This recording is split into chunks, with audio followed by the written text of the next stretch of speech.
വൈറ്റിലയിൽ ഓടിക്കൊണ്ടിരുന്ന ലോറിക്ക് തീപിടിച്ചു. കുമ്പളത്തേക്ക് ഡെക്കറേഷൻ സാധനങ്ങളുമായി പോയ ലോറിയാണ് കത്തിയത്. വിഷ്ണു പ്രകാശുണ്ട്. വിഷ്ണു, ആർക്കെങ്കിലും പരിക്കുണ്ടോ?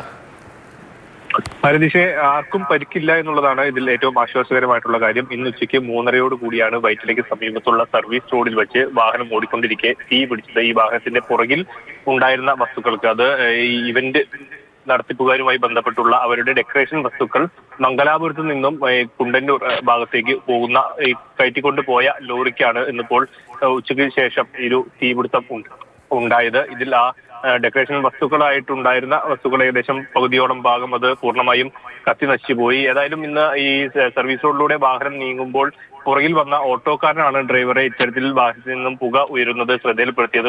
ഉടനെ തന്നെ വാഹനം അവിടെ നിർത്തുകയും ആ സമീപത്തുണ്ടായിരുന്ന ഒരു സൂപ്പർ മാർക്കറ്റിലെ ഫയർ എക്സ്റ്റിങ്ക്യൂഷൻ സംവിധാനങ്ങൾ ഉപയോഗിച്ച് അത് തീ കെടുത്തുന്നതിന് വേണ്ട പ്രാരംഭ നടപടികൾ അവിടെ തടിച്ചുകൂടിയവർ തന്നെ ചെയ്തു. പിന്നീട് ഫയർഫോഴ്സ് അടക്കം എത്തി ആ സ്ഥലത്തുണ്ടായിരുന്ന ആ വാഹനത്തിന് തീ പിടിക്കുന്നത് പൂർണ്ണമായും തീ കെടുത്തുകയായിരുന്നു. ഫയർഫോഴ്സ് അടക്കം എത്തിയാണ് ആ തീ കെടുത്തിയത്. ഏതായാലും ആളുകൾക്ക് ആർക്കും അപകടമില്ല. ഇത് ഈ വസ്തുക്കൾ ഈവന്റ് മാനേജ്മെന്റുമായി ബന്ധപ്പെട്ടുള്ള ഡെക്കറേഷൻ വസ്തുക്കൾ കൊണ്ടുപോയ വാഹനത്തിലാണ് തീ പിടിച്ചത്. ആ വാഹനത്തിലുണ്ടായിരുന്ന ഏതാനും ഡെക്കറേഷനുമായി ബന്ധപ്പെട്ടുള്ള സാധനങ്ങൾ പൂർണ്ണമായും കത്തി നശിക്കുന്ന സ്ഥിതിയാണ് ഉണ്ടായത്.